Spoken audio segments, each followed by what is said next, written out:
السلام علیکم ورحمۃ اللہ تعالی وبرکاتہ۔ نحمده ونصلي ونسلم على رسوله الكريم اما بعد فاعوذ باللہ من الشیطان الرجیم بسم اللہ الرحمن الرحیم ان اللہ وملائکتہ یصلون علی النبی یا ایہا الذین آمنوا صلوا علیہ وسلموا تسلیما اللہم صلی علی سیدنا ومولانا محمد معدن الجود والکرم وآلہ الکرام وابنہ الکریم وبارک وسلم صلاۃ وسلاما علیک یا رسول اللہ صلی اللہ تعالی علیہ وسلم۔ عزیزان ملت اسلامیہ، اس سے پہلے ہم نے جو ٹاپک شروع کیا تھا وہ تھا قرآن کے فائدے۔ تو اس سے پہلے یہ درس جو ہوا اس میں کچھ باتیں عرض کی گئی تھی کہ قرآن جو ہے وہ انسان کی ساری ضرورتوں کو پورا کرتا ہے، چاہے وہ روحانی ضرورتیں ہوں، جسمانی ضرورتیں ہوں، ظاہری ضرورتیں ہوں یا باطنی ضرورتیں ہوں، ساری ضرورتوں کو پورا کرنے والا ہے یہ قرآن مجید۔ اور ہم مسلمان ہیں تو ہم تو ظاہر سی بات یہ عقیدہ رکھتے ہیں کہ قرآن میں بے شمار فائدے ہیں، اور ہمارے پاس اس کے تعلق سے قرآن و حدیث سے دلائل بھی موجود ہیں، اور قرآن و حدیث سے دلیل اگر ہم دیں گے تو مسلمان مانے گا، لیکن جو غیر ہے ہو سکتا ہے وہ انکار کر دے، وہ یہ کہہ سکتا ہے کہ قرآن تو ہماری کتاب نہیں ہے، حدیث تو تمہارے نبی کی باتوں کو کہا جاتا ہے تو ہم کیوں مانیں۔ اس لیے عقلی دلائل کی روشنی میں بھی قرآن کے فوائد کو ثابت کرے کہ قرآن مفید ہے، اور قرآن کے اندر کیسے کیسے اللہ تبارک و تعالیٰ نے فائدے رکھے ہیں اس کو عقلی دلائل کی روشنی میں کہ ہر کوئی ماننے پر مجبور ہو جائے اور ہر کوئی اس چیز کے سامنے سر تسلیم خم کر دے کہ ہاں واقعی قرآن مجید کے اندر یہ فوائد ہیں۔ تو نمبر 1 پر بیان کرتے ہیں کہ سخی 2 قسم کا ہوتا ہے، سخی داتا، سخاوت کرنے والا، لوگوں کی مدد کرنے والا، یہ 2 قسم کا ہوتا ہے۔ ایک وہ جو فقیر کو بلا کر دے، اور دوسرے وہ جو فقیر کے گھر آ کر دے۔ سخی 2 طرح کے ہوتے ہیں، ایک ہوتا ہے فقیر کو بلاتا ہے اور پھر اپنے گھر بلانے کے بعد اس کو دیتا ہے، لیکن ایک سخی وہ ہے کہ جس کی سخاوت اتنے اعلیٰ درجے کی ہوتی ہے کہ وہ فقیر کو اپنے گھر نہیں بلاتا بلکہ خود فقیر کے گھر جا کر اس کو دیتا ہے۔ تو ان دونوں میں اعلیٰ درجے کا کون ہوا؟ جو فقیر کے گھر پر جا کر دے۔ کنواں بلا کر دیتا ہے اور دریا آ کر دیتا ہے۔ کنویں میں کیا ہوتا ہے؟ کنویں کے پاس ہم کو جانا پڑتا ہے، لیکن دریا کا معاملہ کیا ہے؟ دریا خود پہنچتا ہے، وہ نہریں بنا لیتا ہے اپنی اور ہم تک وہ خود ہی پہنچ جاتا ہے۔ اور سمندر بادل بنا کر عالم پر پانی برساتا ہے، کہ سمندر کا جو پانی ہوتا ہے دھوپ جب اس پہ پڑتی ہے تو وہ بھاپ بن کر پانی اس کا اڑتا ہے، وہی بادل بن جاتا ہے، پھر جب اس پر ٹھنڈک پہنچتی ہے تو وہی جو پانی جو بھاپ بنا ہوا تھا وہ دوبارہ پانی میں تبدیل ہو جاتا ہے اور بارش کی شکل میں پھر وہ زمین پر نازل ہوتا ہے۔ تو دیکھیں تینوں کی کیفیت الگ ہے۔ کنویں کے پاس ہم کو خود جانا پڑتا ہے، دریا ہم تک آتا ہے، لیکن سمندر کا معاملہ یہ ہے کہ وہ الگ ہی انداز میں ہر کسی تک وہ اپنا فیض پہنچاتا ہے اور اپنا پانی کس انداز میں وہ ہر کسی کو پہنچاتا ہے۔ اور مثال دیکھیں، کعبہ معظمہ بھی سخی ہے اور قرآن کریم بھی، مگر فرق یہ ہے کہ کعبہ معظمہ کے پاس بھکاری کو جانا پڑتا ہے اور وہ جا کر فیض لیتا ہے، لیکن قرآن مجید کی شان یہ ہے کہ مشرق و مغرب گھر گھر میں پہنچا اور اپنا فیض جا کر پہنچایا۔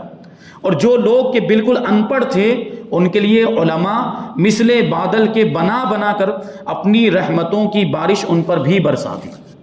یعنی قرآن کریم کی مثال ایسی، کعبہ معظمہ بھی سخی لیکن ہم کو وہاں جانا پڑتا ہے کعبہ معظمہ سے، خانہ کعبہ سے فیض حاصل کرنے کے لیے، لیکن قرآن مجید تو دنیا کے کونے کونے میں پہنچا ہوا ہے۔ اور اگر کوئی قرآن مجید کو نہیں سمجھ پاتا ہے، مان لیجئے قرآن مجید عربی میں ہے تو ابھی ہم نہیں سمجھ پاتے، ہماری زبان جو ہے وہ الگ ہے، اردو بولتے ہیں یا جاڑی زبان بولتے ہیں، تو ہم قرآن مجید کو نہیں سمجھ سکتے، لیکن اللہ تبارک و تعالیٰ نے علماء بھیجے، علماء کو پیدا کیا، عالموں کو پیدا کیا، اور عالم یہ قرآن مجید کو سمجھاتے ہیں، لوگوں تک پہنچاتے ہیں، قرآن کی تعلیم عام کرتے ہیں۔ اور اسی مقصد کے تحت تو ہم نے اس پروگرام کا انعقاد کیا ہے تاکہ قرآن کو سمجھنے اور سمجھانے کی باتیں اس میں ہو۔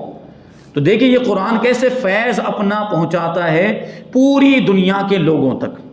اس کے بارے میں ایک شاعر کہتا ہے کہ رہے اس سے محروم آبی نہ خاکی، یعنی پانی میں رہنے والا بھی قرآن مجید سے محروم نہیں، اور زمین پر خشکی پر رہنے والا بھی اس سے محروم نہیں ہے۔ ہری ہو گئی دم میں کھیتی خدا کی، یعنی یہ جو قرآن مجید کے ذریعے سے اللہ تبارک و تعالیٰ نے پوری زمین کو ہرا بھرا کر دیا ہے۔ دوسری دلیل، آفتاب وہ نور ہے، یعنی سورج یہ نور ہے جو ایک وقت میں آدھی زمین کو چمکاتا ہے اور پھر ظاہر کو چمکاتا ہے اور اپنے سامنے والی چیز کو چمکاتا ہے۔ سورج کے بارے میں آپ معلومات حاصل کریں تو آپ کو پتہ چلے گا، سائنس بھی یہ کہتی ہے کہ ایک وقت میں دنیا کے آدھے حصے میں رات ہوتی ہے تو آدھے حصے میں دن ہوتا ہے، یعنی سورج ایک ساتھ میں ایک ہی وقت میں پوری دنیا پر روشنی نہیں ڈال سکتا، یعنی اس کے اندر بھی کمی ہے۔ دیکھیں آپ غور کریں، بات کیا بتانا چاہ رہے ہیں کہ سورج ایک وقت میں آدھی دنیا تک روشنی پہنچا پاتا ہے، باقی آدھی دنیا تک اس کی روشنی نہیں پہنچ پاتی۔ یہی وجہ ہے کہ ابھی ہمارے یہاں پہ جیسے رات ہے تو امریکہ میں ابھی دن ہوگا، کیونکہ وہاں سورج پہنچا ہوا ہے، لیکن یہاں سے سورج چلا گیا، یہاں غروب ہو گیا ہے۔ اور پھر دوسری چیز کیا ہے کہ وہ ظاہر کو چمکاتا ہے، باطن کو نہیں چمکا پاتا ہے۔ جو چیزیں ظاہر ہیں نظر آ رہی ہیں ان کو چمکائے گا، لیکن باطن جو اندرونی چیزیں ہیں اس کو سورج چمکا نہیں سکتا۔ دوسری چیز کیا ہے کہ سورج جو ہے اپنے سامنے والی چیز کو چمکا سکتا ہے، پیچھے والی چیز کو نہیں سمجھا۔ جو چیز اس کے سامنے ہوگی اس پر اس کی روشنی پڑے گی تو وہ روشن ہو جائے گی۔ یہ غور کرنا، یہ ذہن میں رکھیں۔ پھر بادل کی وجہ سے اس کی روشنی پھیکی پڑ جاتی ہے۔ سورج نکلا ہوا ہے لیکن کبھی بادل چھا جاتے ہیں، جیسے ابھی بارش کا موسم آنے والا ہے، شروع ہونے والا ہے، تو کالے کالے بادل، گھنے بادل جب چھا جاتے ہیں تو سورج کی روشنی کیا ہو جاتی ہے؟ ماندھ پڑ جاتی ہے، پھیکی پڑ جاتی ہے۔ پھر وہ جو جس انداز میں عام دنوں کے اندر اس کی روشنی ہوا کرتی، وہ بادل والے دنوں میں اس کی روشنی نہیں ہوتی۔ اور پھر کبھی اس کو گرہن بھی لگ جاتا ہے، جب سورج میں گرہن لگتا ہے تو پورے طور پر اس کی روشنی ختم۔ بسا اوقات تو دن میں رات جیسا تصور آنے لگتا ہے جب سورج کو گرہن لگتا ہے۔ تو اس پر غور کرنا ہے کہ سورج کے یہ معاملات، سورج فیض پہنچا رہا ہے لیکن اس کے اندر یہ کمیاں پائی جاتی ہیں، اور دن بھر میں 3 پلٹے کھاتا ہے سورج۔ صبح اور شام کو ہلکا رہتا ہے، دوپہر کو تیز ہو جاتا ہے، لیکن پھر شام کو وہی ہلکا ہو جاتا ہے۔ لیکن قرآن کریم آسمان ہدایت کا وہ چمکتا اور دمکتا ہوا سورج ہے جو بیک وقت سارے عالم کو چمکا رہا ہے۔ یعنی سورج تو آدھی دنیا کو چمکا رہا ہے لیکن قرآن مجید پوری دنیا کو چمکا رہا ہے۔ سورج کی طرح معاملہ نہیں ہے، اور فقط ظاہر کو نہیں بلکہ دل و دماغ کو بھی منور کرتا ہے۔ قرآن مجید باطن کو بھی روشن کرتا ہے، نیز اس کی روشنی جیسے میدانوں پر پڑتی ہے اسی طرح پہاڑوں میں، غاروں میں، تہ خانوں میں، غرض کے ہر جگہ پہنچ رہی۔ کوئی کہیں بھی پہنچ جائے، چاہے وہ پہاڑوں پہ چلا جائے، گفاؤں میں چلا جائے، یا جو ہے کہ تہ خانوں میں پہنچ جائے، وہاں بھی قرآن اپنا نور پھیلاتا ہے، اپنی روشنی پہنچاتا ہے۔ اور قرآن مجید کا معاملہ یہ، سورج کو تو گرہن لگتا ہے لیکن قرآن کو کبھی گرہن نہیں لگتا، اور سورج کی روشنی کو بادل پھیکا کر دیتا ہے لیکن قرآن کی روشنی کو کوئی بادل پھیکا نہیں کر سکتا، اور اس کی شعاعیں بڑی تاریک گھٹاؤں کو بھی چیر کر اپنا کام کرتی ہیں۔ اس لیے رب تبارک و تعالیٰ قرآن مجید کے تعلق سے ارشاد فرماتے کہ وَأَنزَلْنَا إِلَيْكُمْ نُورًا مُبِينًا، کہ ہم نے تمہاری طرف روشن نور اتارا۔ اور یہاں پہ اکثر مفسرین کرام نے فرمایا کہ یہاں روشن نور سے مراد قرآن مجید ہے۔ جو روشن نور ہوگا، ایک تو دیکھیں نور کہہ دینا ہی کافی تھا کہ نور کا تو کام ہی ہوتا ہے، وہ خود بھی روشن ہوتا ہے، دوسروں کو بھی روشنی پہنچاتا ہے، لیکن اس کے ساتھ مبین کی بھی قید لگی ہے، یعنی بالکل واضح نور ہے اور بالکل روشن نور ہے، کہ مبالغے کے طور پر فرمایا کہ قرآن مجید کے نور کا عالم یہ ہے کہ وہ ظاہر کو بھی روشن کر دیتا ہے اور باطن کو بھی روشن کر دیتا ہے، اور ایک ہی وقت میں اس کی روشنی پوری دنیا میں پہنچتی ہے اور پوری دنیا کے لوگوں کو قرآن مجید فیض پہنچاتا ہے۔ تیسری دلیل، تیسرا فائدہ، آج ہم لوگوں نے اپنی بے علمی کی وجہ سے قرآن کریم کے فیوز و برکات کو محدود سمجھ لیا ہے۔ بعض لوگوں نے تو اپنے عمل سے ثابت کر دیا ہے کہ قرآن کریم فقط اس لیے آیا ہے کہ بیماری میں اسے پڑھ کر دم کر لو اور گھر میں برکت کے لیے رکھ لو، جب کوئی مرنے لگے تو اس پر یاسین شریف پڑھ دو اور بعد موت اس کو پڑھوا کر ایصال ثواب کرو، اور باقی رہا عمل، اس کے لیے قرآن کی کوئی ضرورت نہیں۔ یہ بات ہمارے عمل سے ثابت ہو رہا ہے، ہم کہتے نہیں، ہمارا عقیدہ نہیں ہے یہ کہ قرآن عمل والی کتاب نہیں، لیکن ہمارے عمل سے یہ ثابت ہوتا ہے کہ نہیں، ہم نے اس کو صرف برکت والی کتاب سمجھ لیا۔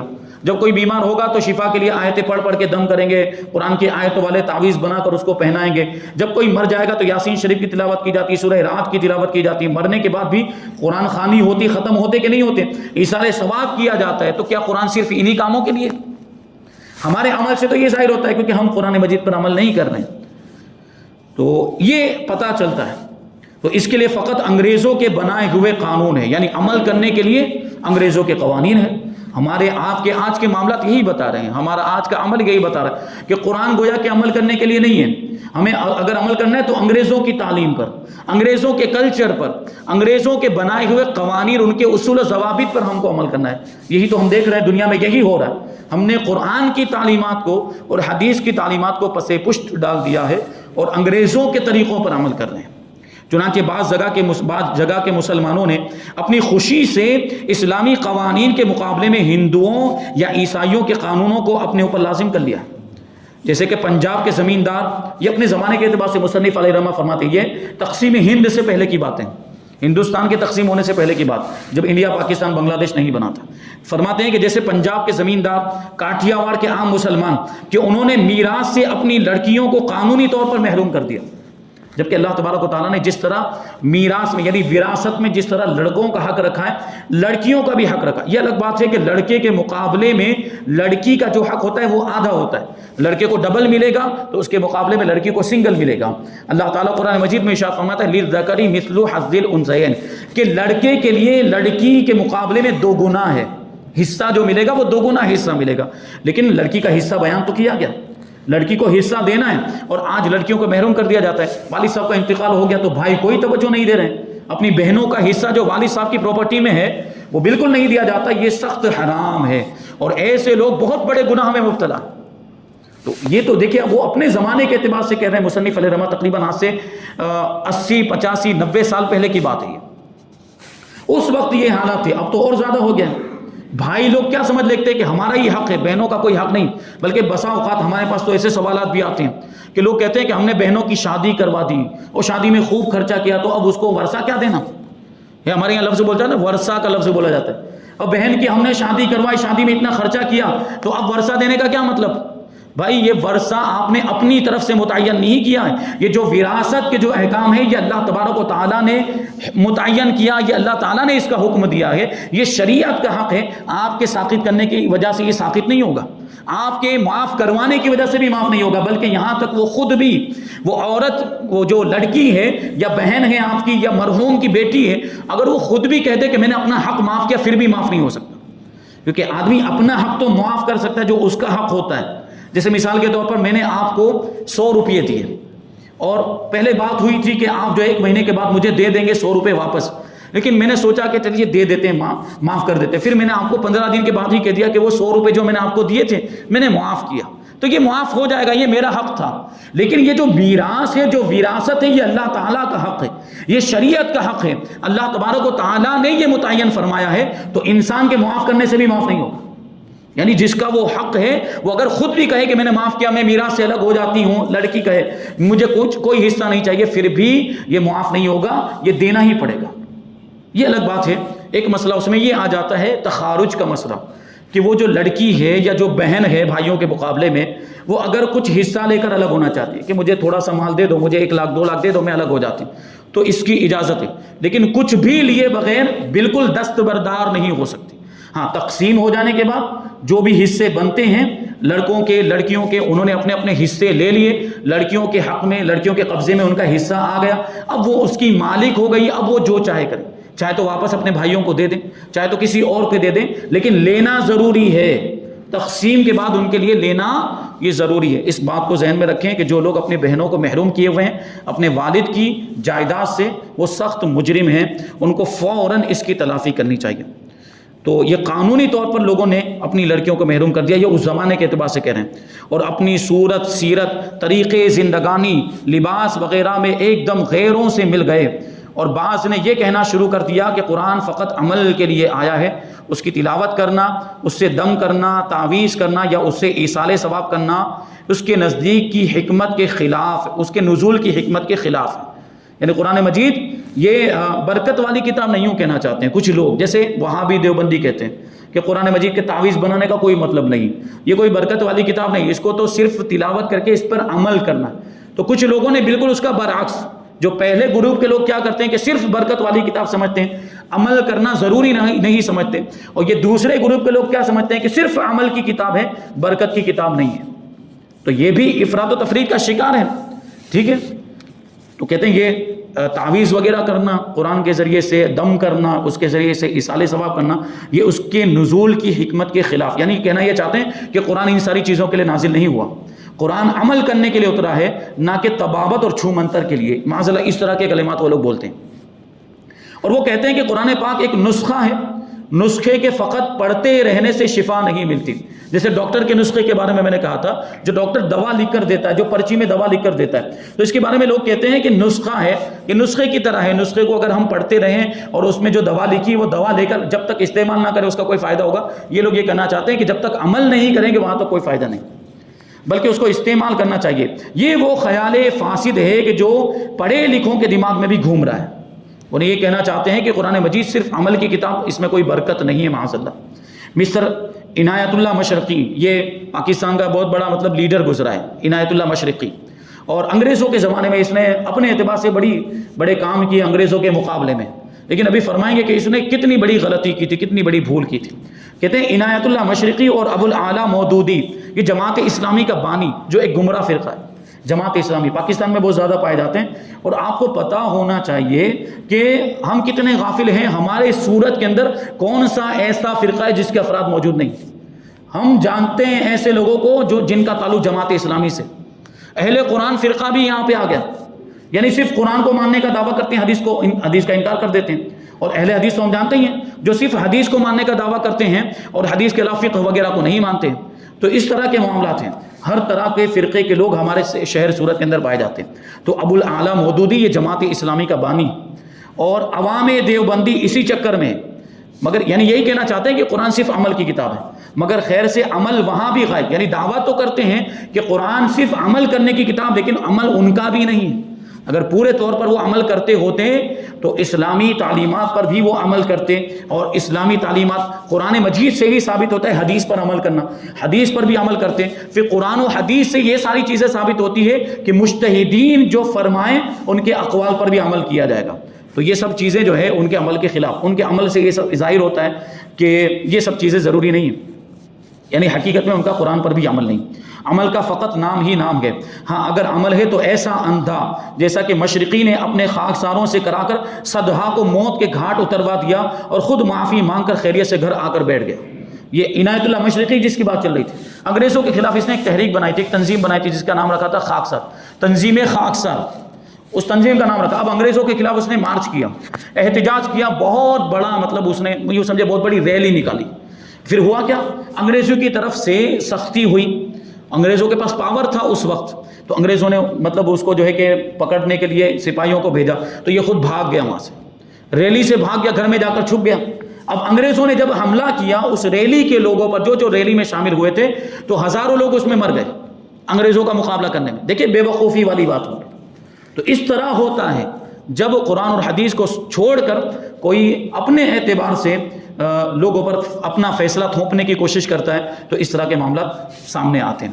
لیکن دوستو ان لوگوں میں افراط ہے، اور پہلے لوگوں میں تفریط تھی، جس طرح سے کہ ہم اپنے مال اور بدن کے اعضاء سے بہت سے کام لیتے ہیں کہ آنکھ سے دیکھتے بھی رہتے ہیں اور آنکھ سے روتے بھی ہیں، کہ جب روتے ہیں تو آنسو آنکھ ہی سے نکلتا ہے، اور اس میں سرما لگا کر زینت بھی حاصل کرتے ہیں، ہاتھ سے پکڑتے بھی ہیں اور مار کو روکتے بھی، اگر کوئی ہمیں مارے تو ہم ہاتھ سے بچاتے کہ نہیں بچاتے، زبان سے کھاتے بھی ہیں اور بولتے بھی ہیں، کھانے کی لذت اور اس کی سردی گرمی بھی محسوس کرتے ہیں زبان سے، کھانے کی لذت ذائقہ محسوس ٹیسٹ محسوس ہوتا ہے کہ نہیں، اسی طرح کھانا گرم ہے یا ٹھنڈا یہ بھی ہم کو زبان سے محسوس ہوتا ہے، یعنی ایک ہی زبان لیکن کام کتنے سارے ہو رہے ہیں، یہی بتانا چاہ رہے ہیں۔ اور ایک ہی پھونک سے گرم چائے بھی ٹھنڈی کرتے ہیں، سردیوں میں انگلیاں بھی گرم کرتے ہیں، آگ جلاتے بھی ہیں اور چراغ بجھاتے بھی ہیں، اسی طرح عبادات میں بھی صدہا ایسی مصلحتیں اور ایسے فائدے ہیں۔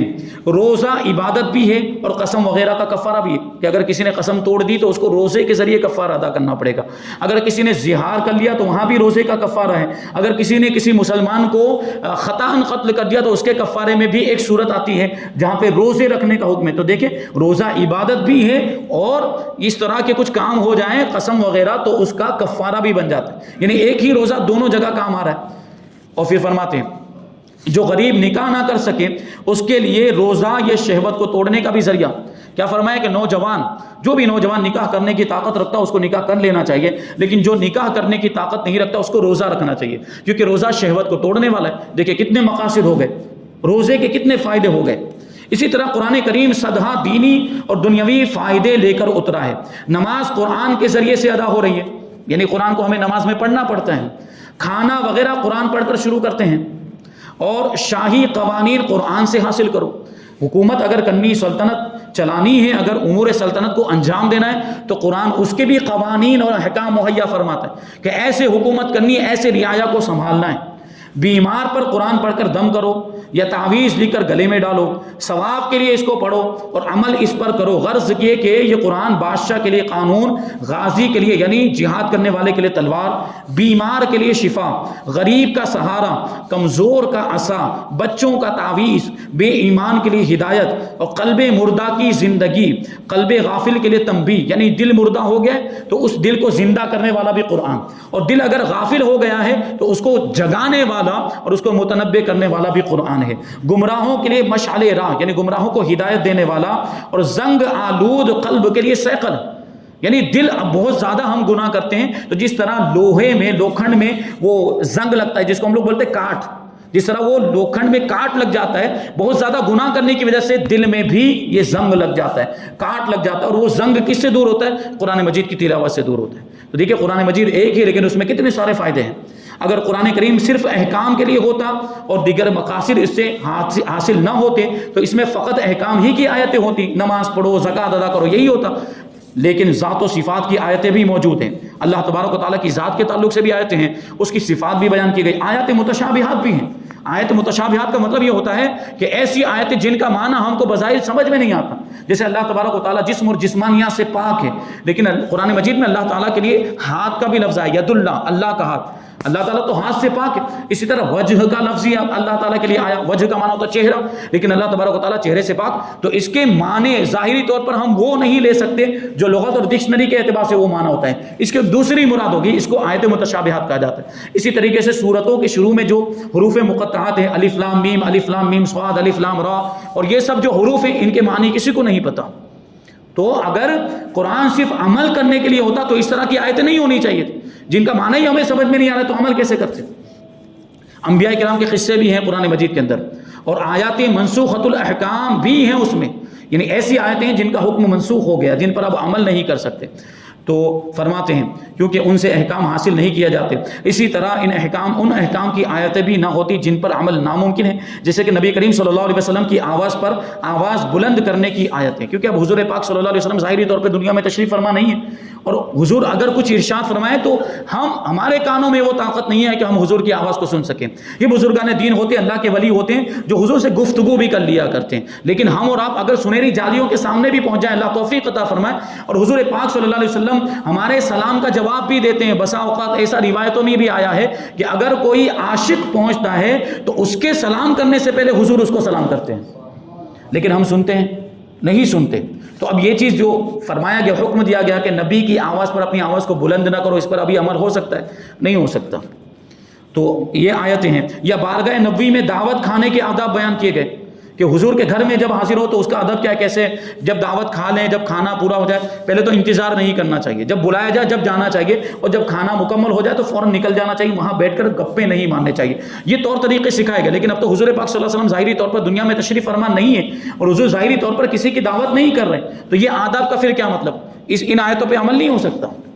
یا نبیوں کی بیویوں سے حرمت نکاح کی آیتیں کہ نبیوں کی بیویوں سے کوئی نکاح نہیں کر سکتا.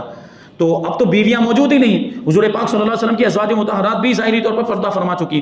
تو اب ان آیتوں کا کیا مطلب ہوا؟ اور قرآن پاک یہ نہ فرماتا کہ وَنُنَزِّلُ مِنَ الْقُرْآنِ مَا هُوَ شِفَاءٌ وَرَحْمَةٌ لِّلْمُؤْمِنِينَ، کہ قرآن میں ہم ایسی آیتیں بھی نازل کرتے ہیں جو ایمان والوں کے لیے شفا بھی ہے اور رحمت بھی. تو کیا مطلب ہوا کہ صرف احکام کی آیتیں نہیں ہیں، قرآن میں ایسی آیتیں بھی ہیں جن کے ذریعے بیماروں کو شفا بھی حاصل ہوتی ہے. کیا پتا چلا کہ قرآن کے بہت سارے فائدے ہیں. اسی طرح اگر قرآن کریم فقط برکت لینے اور دم درود کے لیے ہوتا تو اس میں احکام کی آیتیں نہیں ہونی چاہیے تھی. ہر طرح کی آیتیں موجود ہیں. اس کا مطلب یہ ہے کہ قرآن مجید کے بہت سارے فائدے، قرآن مجید عمل کرنے کے لیے بھی ہے اور برکت حاصل کرنے کے لیے بھی ہے. ابھی انشاءاللہ اس تعلق سے اور دوسری باتیں آئندہ درس میں شامل کی جائیں گی. اللہ تبارک و تعالیٰ کی بارگاہ میں دعا ہے کہ جو کچھ بھی بیان ہوا اس پر ہم سب کو عمل کرنے کی توفیق عطا فرمائے اور نور قرآن سے ہم سب کے دلوں کو روشن اور منور فرمائے. وما علینا الا البلاغ. السلام علیکم.